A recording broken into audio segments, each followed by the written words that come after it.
ሰበር ዜና ነው። ፕሬዚዳንት ዶናልድ ትራምፕ እንግዲህ ኒኮላስ ማዱሮ መያዛቸውን አረጋግጠዋል። አንድ ሀገር ውስጥ ከባድ የሚባል ጥቃት በግራም በቀኝ በሁሉም አቅጣጫዎች ጥቃት ከፈጸሙ በኋላ ነው እንግዲህ ፕሬዚዳንት ዶናልድ ትራምፕን ያረጋገጡት። ትራምፕን ሲሉ ምን ማለት ነው? በጣም በርካቶችን እያነጋገረ ይገኛል። እንግዲህ ኒኮላስ ማዱሮና ባለቤታቸው ከሀገር ወጥተዋል የሚሉ መረጃዎች የተናፈሱ ነበረ። ያን ተከትሎ እንግዲህ በሶሻል ሚዲያ ገጻቸው ላይ ፕሬዚዳንት ዶናልድ ትራምፕ ማዱሮ ሃዝ ፍሎውን ከሀገር እንዲወጡ ተደርገዋል። እንግዲህ እነሱ ናቸው ማለት ያስወጧቸው፣ በቁጥጥር ስር ግን ውለዋል ብለዋል። የኒኮላስ ማዱሮ መንግስት እጅግ አስቸጋሪ ሁኔታ ውስጥ እንደገባ በግልጽ ያስቀምጣል። ቬንዙዌላ ኢንቨስቲጌቲንግ ዴዝ ኤንድ ኢንጂን ፎሎዊንግ ስትራይክስ ያው ፋይናንስ ሚኒስትሮቹ ወይም ደግሞ የዲፌንስ ሚኒስትሩ ሀሳብ ለማውጣት ሞክረዋል። ማዱሮ ኤንድ ባለቤታቸው በዩኤስ አርሚ ዴልታ ፎርስ መያዛቸውን እንግዲህ ሲቢኤስ የቢቢሲው የአሜሪካ ተወካይ ማለት ነው በግልጽ አስቀምጧል። ይሄኛው ትንሽ አስቸጋሪ ነው። ትራምፕ መያዛቸውን አረጋግጠዋል። የቬንዙዌላ ፕሬዚዳንት ማዱሮና ባለቤታቸው ተይዘዋል ነው ያሉት። ይህ እንግዲህ በርካቶችን እያነጋገረ የሚገኝ ጉዳይ ነው። ፕሬዚዳንት ዶናልድ ትራምፕ said the US has captured carried out large scale strike against Venezuela and capture its leader ፕሬዚዳንት ኒኮላስ ማዱሮ and his wife የሚል ሀሳብ ነው የሰጡት። በጣም መጠነ ሰፊ ጥቃት ከሰነዘረች በኋላ አሜሪካ ኒኮላስ ማዱሮና ባለቤታቸውን በቁጥጥር ስር እንደዋለች በግልጽ ተቀምጧል። the operation was done in conjunction with US law enforcement Delta details to follow የሚል ሀሳብም ሰጥቷል። እንግዲህ ከማራላጎ ነው ይፋ ያደረጉት። በጣም በሚገርም ሁኔታ በአጭር ጊዜ ኒኮላስ ማዱሮ ጊቭ አፕ ያደርጋሉ ተብሎ አልታሰበም ነበረ። የሆነው ይህ ነው። እንግዲህ ከአሜሪካ ጋር ጸብ ውጤቱ ይህ ነው ለማለት ያረጋግጣል። እንግዲህ ቀደም ሲል የነበረውን መረጃ ማያይዞ በዚህ በስፋት አስቀምጨላችኋለሁ። ውድ ተመልካቾቻችን ኒኮላስ ማዱሮ መያዛቸውን ፕሬዚዳንት ዶናልድ ትራምፕ አረጋግጠዋል ማለት ነው። በተለይም እንግዲህ ቬንዙዌላ ላይ ዋና ከተማዋ ላይ ካራካስ ላይ ጥቃት ተፈጽመዋል። ጥቃቱ የተፈጸመው ደግሞ የአየር ጥቃት ነው፣ የአውሮፕላን ጥቃት ነው። አሜሪካ በቬንዙዌላ ላይ ቀጥተኛ ጥቃት እንደሰነዘረች ወይም ደግሞ ጦር እንደከፈተች በግልጽ የሚጠቁም ነው። ፕሬዚዳንት ዶናልድ ትራምፕ በወታደራዊ ጣቢያዎች ላይ ወይም ማያዘዣዎች ላይ ጥቃት እንዲሰነዘር በቬንዙዌላ ላይ ማዘዛቸው ተሰምተዋል። ይህ ደግሞ በእርግጥም ትንሽ የሁለቱን ኃይላት ውጥረት ቀጥተኛ ጦርነት ውስጥ እንዲያስገባው ያደርጋል። ፕሬዚዳንት ዶናልድ ትራምፕ ትዕዛዝ መስጠታቸውን የሚጠቁሙ መረጃዎች ይወጡ ነው። ከዛ ውጭም ደግሞ ኒኮላስ ማዱሮ የአሜሪካው ፕሬዚዳንት ዶናልድ ትራምፕ ቀጥተኛ ትዕዛዝ አስፈጽሞብናል ወይም ደግሞ ቀጥተኛ ጥቃት እንዲሰነዘርብን አድርገዋል በሚል ከሰዋል። ቬንዙዌላ እንግዲህ በመንግስቱ አማካኝነት መግለጫ ሰጥታለች፣ አውግዛለች። እጅግ አስቸጋሪ የሚባል ወታደራዊ ጥቃት ተፈጽሞብናል። ይህንም ያደረገችው እንግዲህ አሜሪካ ናት። የፕሬዚዳንት ዶናልድ ትራምፕ መንግስት ያደረገው ነው። ስለዚህ እኛም መፍትሄ አለን በሚል ጦራቸው እንዲንቀሳቀስ ትዕዛዝ ሰጥተዋል ወይም ደግሞ አስቸኳይ ጊዜ አዋጅም አውጀዋል። ቬንዙዌላ እንግዲህ ትንሽ ከባድ ሁኔታ ውስጥ እንደሆነች ለመገመት አያዳግትም። ምክንያቱም የአሜሪካው ፕሬዚዳንት ዶናልድ ትራምፕ ከዚህ ከአደንዛዥ ዝውውር ጋር በተገናኘ የተለያዩ ሀሳቦችን ከዚህ ቀደም ሲያጋሩ ነበርና እሱን ተከትሎ ደግሞ ፖለቲካዊ መፍትሄን ከመፈለግ ይልቅ ወደ ወታደራዊ ውጥረት ውስጥ የሚገቡበትን አጋጣሚ ፈጥሯልና ይህ ትንሽ አስቸጋሪ ነው። በጣም በርካታ ጥቃቶች ናቸው የተፈጸሙባቸው። በትክክል 7 ፍንዳታዎች ተሰምተዋል። ፍንዳታዎቹ የተሰሙት ደግሞ አውሮፕላኖች ዝቅ ብለው ከበረሩ በኋላ ነው ወዲያውኑ ጥቃት የተሰነዘረባቸው። አሊያም በደቡባዊ ካራካስ በኩል አንድ ግዙፍ የጦር ሰፈር ነበርና ከሱ ጦር ሰፈር አካባቢ የተፈጸመ ጥቃት ነው ተብሏል። ከዚያ ማለት ግን እንግዲህ አብዛኛው ዜጋ በደቡባዊ ካራካስ በኩል የሚኖሩ ሰዎች ከኃይል ውጪ ከኤሌክትሪክሲቲ ውጪ ሆነዋል ማለት ነው። ከዛ ውጭ እንግዲህ የቬንዙዌላ መንግስት የኒኮላስ ማዱሮ መንግስት በጣም በርካታ ጥቃት በአሜሪካ አማካኝነት ተፈጽሞብኛል፣ በመላ አገሪቱ ላይ ጥቃት ተሰንዝሯል፣ በተለይም ካፒታል ሲቲዋን ካራካስን ጨምሮ የሚል ሀሳብ ነው የሰጡት። እንግዲህ በዚህ በተቀመጠው መግለጫ አማካኝነት ዓለም እንድትሰማላቸው ተማጽነዋል። ግን ዓለምን ቢማጸኑም ፕሬዚዳንት ዶናልድ ትራምፕ ካሉ አሉ አይነት ሆኗል። የፕሬዚዳንት ዶናልድ ትራምፕን ብቻ ሳይሆን እንግዲህ ጉልበት ያለው በዓለም ፖለቲካ ላይ በዚህ ልክ ነው ዓለምን ሊያስተዳድር የሚችለው። ኤንዌይ በካራካስ በዋና ከተማዋ እንደዚሁም ደግሞ በተለያዩ ግዛቶች ሚራናዳ በሚባሉ አርጓ በሚባሉ ላጉዌራ በሚባሉ አካባቢዎች ጥቃት ተሰንዝረዋል። ያ ማለት ግዛቶች ናቸውና በእነዚህ በአራት ቦታዎች ላይ ወይም ግዛቶች ላይ ጥቃት መሰንዘሩ አንደኛ የኒኮላስ ማዱሮ መንግስት እሱ እንደሚለው አሜሪካን መቋቋም እንደማይችል ወይም ደግሞ አሜሪካ እንደፈለገች ገብታ መውጣት እንደምችል የሚያሳይ ነው። ብዙ ፒክ የሆኑ ነጥቦችን እየተመለከትን ነውና እንዴት አይነት መፍትሄ እንደሚያስፈልጋቸው ባይታወቅም አሁን ግን ፕሬዚዳንት ኒኮላስ ማዱሮ ስቴት ኦፍ ኢመርጀንሲ ወይም ደግሞ የአስቸኳይ ጊዜ አዋጅ ፈርመዋል። ሁሉም የአገሪቱ መከላከያ እንዲንቀሳቀስ አድርገዋል። ያ ማለት ኦርደርድ ኦል ናሽናል ዲፌንስ ፕላንስ ቱ ቢ ኢምፕሊመንትድ። ያ ማለት የሀገሪቱ አደጋ ሲፈጠርባት ወይም ደግሞ በጦርነቱ ወቅት የምታደርገውን የትኛውንም አይነት ዝግጅት ወይም የትኛውንም አይነት ማስጠንቀቂያ የተከተለ እርምጃ እንዲወሰድ ትእዛዝ ሰጥተዋል። እንግዲህ አፕሮፕሪየት የሆነ ሰዓት ነው። አንደር አፕሮፕሪየት ሰርከምስታንስ ደግሞ ይህን ማድረግ ግዴታ ነው ይላል። ስለዚህ የሀገሪቱ ጦር ሙሉ በሙሉ ተንቀሳቅሷል ወይም ደግሞ ዝግጁነት ላይ ነው። ግን አሜሪካን እንዴት ነው ሊመክት የሚችለው የሚለውም አሳሳቢ ሆኗል። የቬንዙዌላ እንግዲህ ቬንዙዌላ ሶሻል ኤንድ ፖለቲካል ፎርስ በዛ ላይ ተንቀሳቅሷል። ሞቢላይዝ እንዲደረግ ተደርገዋል። ሀገሪቱን ለመከላከል ሁላችሁም ነቅሳችሁ ውጡ። ያ ማለት እንግዲህ ክተት አዋጅ አውጇል ነው ባጭሩ። ይህ የክተት አዋጅ ደግሞ ትንሽ የፖለቲካ አንደምታውን ሊቀይርባቸው ይችላል እና ምንድን ነው ፕሬዚዳንት ዶናልድ ትራምፕስ በዚህ ልክ ጥቃት ማሰንዘር ልነጋገር የሚል ሀሳብ ሰጥተው ነበረ። እንደምታስታውሱት እንግዲህ ሰውዬ ማለት ኒኮላስ ማዱሮ ከዚህ ከዝውውር ጋር በተገናኘ ከአሜሪካ መንግስት ጋር ለመወያየት ዝግጁ ነኝ የሚል ሀሳብ ነበረ እየሰጡት። ግን ፕሬዚዳንት ዶናልድ ትራምፕ አቅማቸውን በደንብ ስላወቁ ይመስላል እና ይሄን የክተት አዋጅ ምንም እንኳን ኒኮላስ ማዱሮ እንትን ቢሉም ከአሜሪካ ጋር ግን ያን ያህል እንዴት ነው ሊቋቋሙት የሚችለው የሚለው በጣም በብዙዎች ዘንድ መነጋገሪያ የሆነ ጉዳይ ነው። ግን አንዳንድ ሰዎች በሚያስቀምጡት ልክ የፖለቲካ ሂደቱን ብቻ የሚታይ አይደለምና ትንሽ አስቸጋሪ ነው። እንግዲህ ጥሪ ቀርበዋል። ይሄ ጥሪ ደግሞ የቬንዙዌላ መንግስት ሀገራቸውን ለመከላከል የቬንዙዌላ መንግስት ሀገሩን ለመጠበቅ ክተት አዋጅ አወጀም አላወጀም የሆነው ሆኗል። እንግዲህ ምንድነው የተባለው? the people of Venezuela and their Bolivian National Armed Force ቦሊቬሪያን ያው እንግዲህ ቦሊቬሪያን ሲሉ ምን ማለት ነው ታውቃላችሁ? ፐርፌክት ፖፑላር ሚሊታሪ ፖሊስ ዩኒቲ አር ዲፕሎይድ ቱ ጋራንቲ ሶቨሬኒቲ ኤንድ ፒስ። ይሄ ማለት እንግዲህ በሀገሪቱ ቦሊቬሪያን የሚባል የናሽናል ያው ከቦሊቪያን እንግዲህ ቦሊቬሪያን ሲባል ሀገሪቱን የመሰረቱት የኮሙኒስቱ ሰው በሳቸው ስም የሚጠራው ማለት ነው። ይሄኛው ብሔራዊ ኃይል እንዲንቀሳቀስ ተደርገዋል። ፐርፌክት ፖፑላር ሚሊታሪ ፖሊስ ዩኒቲ ነው።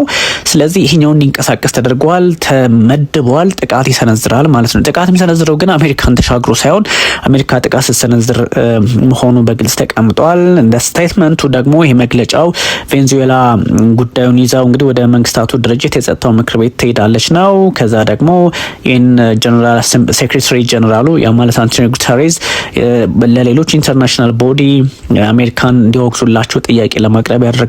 ግን የሚሆን አይመስልም። ትንሽ ውስብስብ ጉዳዮች እየታዩ ነው እና ትንሽ በጣም የሚያስፈሩ ቪዲዮዎች ነው የሚመለከቱ። ኒው ቪዲዮ ቬሪፋይድ የሆኑ በሲኤንኤን ኤክስፕሎዥን እየታየ ነውና የቬንዙዌላ ፖርት ኦፍ ላ ቅድም የጠቀስኩላችሁ ላጉሪያ የምትባለው 10 ማይል ወይም ደግሞ 13-12 ኪሎ ሜትር ኖርዝ ኦፍ ሴንትራል ከማዕከላዊ ካራካስ ርቀት ላይ የምትገኘው ቦታ እዛ ላይ ከባድ የሆነ ጥቃት ተፈጽሟል። እንግዲህ ፔንታገን ሀሳብ ሰጥቷል። ፔንታገን ሪፈረንስ ኩዌስችንስ ኦን ኤክስፕሎዥን ኢን ካራካስ ዌርሃውስ።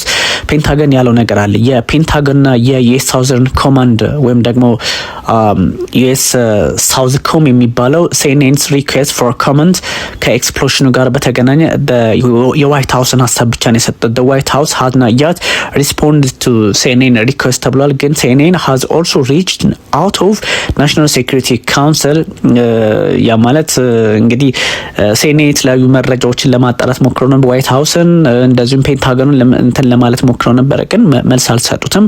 ላርጅ ፋየርስ ኤንድ ኤክስፕሎዥን ግን በኮስታል ሲቲ እንደዚሁም ደግሞ በሌላ ቦታም ተፈጽሞና በጣም ድራማቲክ ቪዲዮ ናቸው እየታዩ የሚገኙት። በትንሽ ጆሎኬትድ ባይ ሲኤንኤን እና በመሳሰሉ የመገናኛ ብዙኃን የሚታዩት ጉዳዮች ትንሽ አስቸጋሪ ነው። ይህን ተከትሎ የኮሎምቢያ ፕሬዚዳንት ኮልስ ፎር ዩኤን ቱ ሚት ኢሚዲየትሊ ያ ማለት እንግዲህ ዩናይትድ ስቴትስ ወይም ደግሞ አሜሪካ በግልጽ ጦርነት እንደከፈተችባቸው ሳይታለም የተፈታ ነውና ይህን ተከትሎም ደግሞ ምንድነው የምታደርጉት መፍትሄ አምጡ እንጂ የሚለው የኮሎምቢያው ፕሬዚዳንት ያው እሳቸው ቢጤናቸው ያ ማለት የነ ኒኮላስ ማዱሮ የኮሎምቢያው ፕሬዚዳንት እንደዚህ ጥያቄም ስላለባቸው የዩናይትድ ኔሽን በዚህ ሀሳብ ልክ የተቃኘ ጉዳይ ላይ እንዲደረግ ወይም ደግሞ ጥያቄ እንዲቀርብ አድርገዋልና እያንዳንዱ ሀሳብ በተለያየ አቅጣጫና ሁኔታ ሊታይ የሚችል መሆኑን ሳይታለም የተፈታ ነው። ግን የካራካስ ጉዳይ ትንሽ አስቸጋሪ ነው። ኤክስፕሎዥን መሰማቱም አይደለምና ብዙ ነገሮችን በተለየ መንገድ ማየት እንደሚያስፈልግ ይነገራል። ሲኤንኤን ሀሳቡን ሲያስቀምጥ በተለያየ መንገድ ከአሜሪካ ፕሬዚዳንት ዶናልድ ትራምፕ ሀሳቦች ጋር የማይጣጣሙም ነገር ቢሆኑም ትንሽ ኤክስፕሎዥኖቹ እጅግ አስቸጋሪ ነው። ላለፉት ትንሽ ደቂቃዎች ውስጥ ብዙ ሁኔታዎችን ስትመለከቷቸው አስቸጋሪ ነውና ለምንድን ነው ፕሬዚዳንት ዶናልድ ትራምፕ በዚህ ልክ ጥቃት ማሰንዘር የፈለጉት የሚባለው እንዳልኳቸው ነው። የአደንዛዥ ዝውውርን ጉዳይ እንደ ምክንያት ያነሳሉ። ይሄኛው ግን ውሃ የማያነሳ ነው ተብሏል። ቢሆንም ግን ጥቃቱ ከዚህ በፊትም በንግድ ጦርነትም በተለያየ አጋጣሚ እሳቸው ከ2017 እስከ 21 በስልጣን ላይ በነበሩበት ጊዜም ኒኮላስ ማዱሮን ህገ ወጥ ናቸው ወይም ደግሞ ዴሞክራት አይደሉም በሚል በመክሰስ ይታወቁ ነበረ ፕሬዚዳንት ዶናልድ ትራምፕ። ያንን ሁሉ ግምት ውስጥ ያስገባ እንደሆነ ታሳቢ ይደረጋል። በጣም ሚሊተሪ አግሬሽኑ አስቸጋሪ ነው። ፕሬዚዳንት ዶናልድ ትራምፕ ደግሞ በሚያስቡት ልክ ፖለቲካውን በሚመሩበት ልክ ይቀጥላሉ አይቀጥሉም፣ ኮንግረሱ ያጸድቅላቸዋል አያጸድቅላቸውም የሚለው እንዳለ ሆኖ ጥቃቱ ግን በግልጽ የሚያሳየው ይሄ በጣም አሜሪካ ትክክለኛ ጥቃት እያደረሰች እንደሆነ ነው የሚያሳየው እና ብዙ ሀሳቦች ይነሳሉ፣ ብዙ ጥያቄዎች ይነሳሉ። ቅዳሜና እሁድ ተለምዷል። አሁን ቅዳሜና እሁድ ዓለም ጥቃት የሚሰነዛዘርበት እየሆነ መጥቷል። ከዚህ ቀደም የኢራንና የእስራኤልን ታስታውሳላችሁ። የሩሲያና የዩክሬንን በጣም በከባዱ እንደዚህ ነው። የነ ፓኪስታኖችን ስትመለከቷቸው ከዚህ ከሐሙስ ጀምሮ እስከ እሁድ ባሉ ጊዜያት የተለመደ እየሆነ መጥቷልና ምንድን ነው የሚል ጥያቄ የሚያስነሳል። ግን እንግዲህ ኢንተርናሽናል ፒስ ያስፈልጋል። ቬንዙዌላ እንግዲህ የምንድነው አንድ ሀሳብ የኮሎኒያል ዋር ተጀምሮብኛል የሚል ሀሳብ ሰጥታለች። ሙሉ ከተማዋ እየተናጠች ይገኛል። እንግዲህ አትሊስት 7 ኤክስፕሎዥንስ ናቸው፣ ፍንዳታዎች ናቸው የተሰሙት።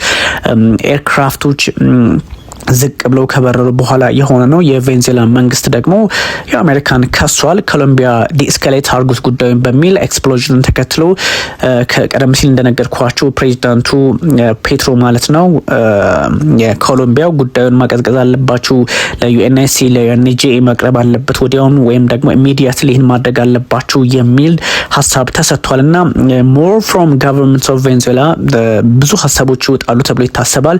እንደዚህ አይነቱ አጋጣሚ የዓለም አቀፉን ሰላም ስጋት ውስጥ የሚከት ስቴቢሊቲን ጫና ውስጥ የሚከት በተለይም ደግሞ ላቲን አሜሪካንና ከዛም ደግሞ ካሪቢያን አካባቢ ያሉ ቦታዎችን በሚሊዮን የሚቆጠሩ ሰዎችን ሪስክ ውስጥ የሚከት ነው የሚል ሀሳብ ነው እየሰጡት።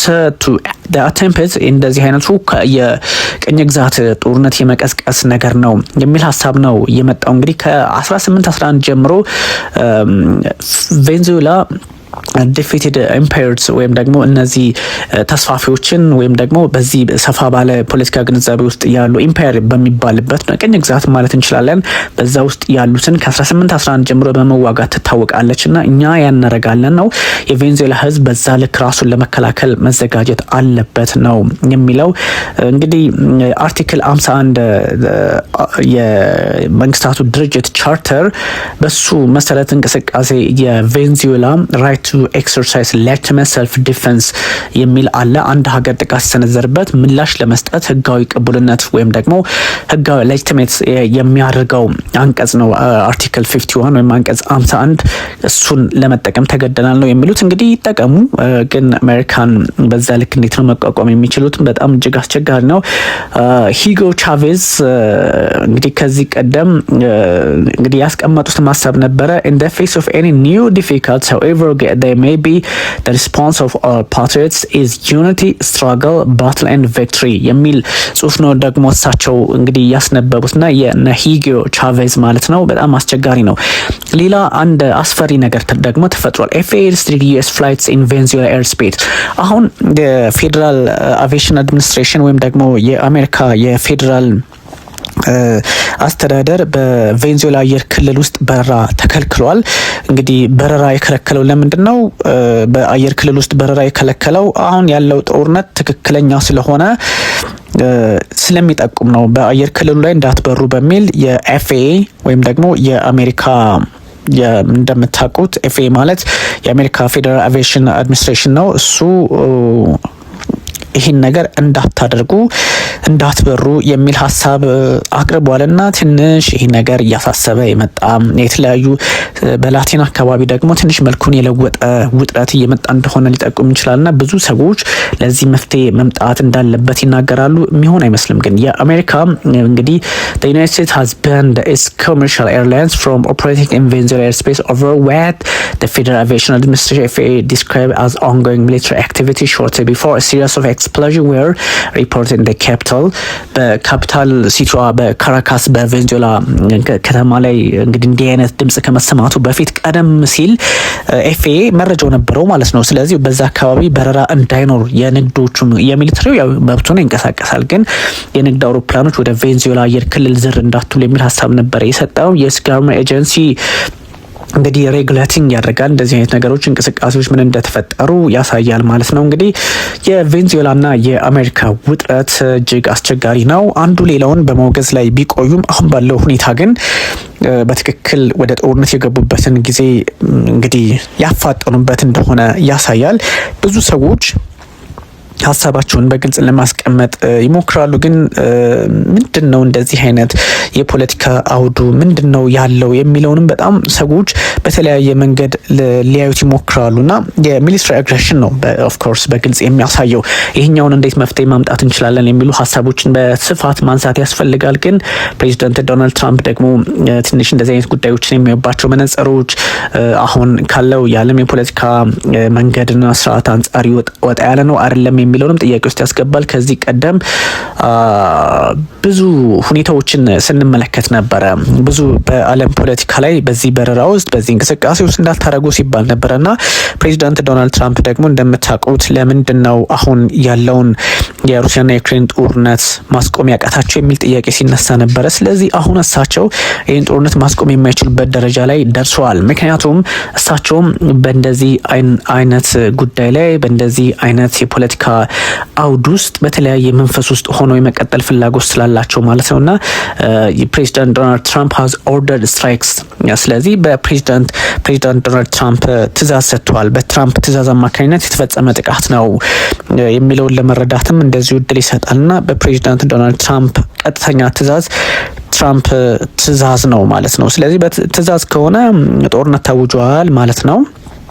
ስለዚህ ምንድነው የሆነ ያለው የሚለውንም መገመት አያቅትም። ግን የዓለም ፖለቲካ እንደዚህ አይነት ውጥረት ውስጥ መግባቱን ደግሞ ትንሽ ቆም ብሎ ማሰብ ያስፈልጋል። ግን የአሜሪካው ፕሬዚዳንት ዶናልድ ትራምፕ ደግሞ ቀጥተኛ ትዕዛዝ በሚሊተሪ ኢንክሉዲንግ ሚሊተሪ ፋሲሊቲስ ወይም ደግሞ በተለያዩ አካባቢዎች ላይ ጥቃት እንዲሰነዘር በግልጽ ማሳየታቸው ይሄን ነው። የቬንዙዌላ ገቨርንመንት እንግዲህ አልቀበልም ቢልም ያው ወዱ ሳይሆን በግዱ ይቀበላል ማለት ነውና ብዙ አይነት ትንሽ ግራ የገባቸው የፖለቲካ መንገዶችም አሉና ካራካስ እንግዲህ እንደምታውቁት እንግዲህ ኦፊሻሊ የምትታወቅበት ስም እንግዲህ ካራካስ ነው።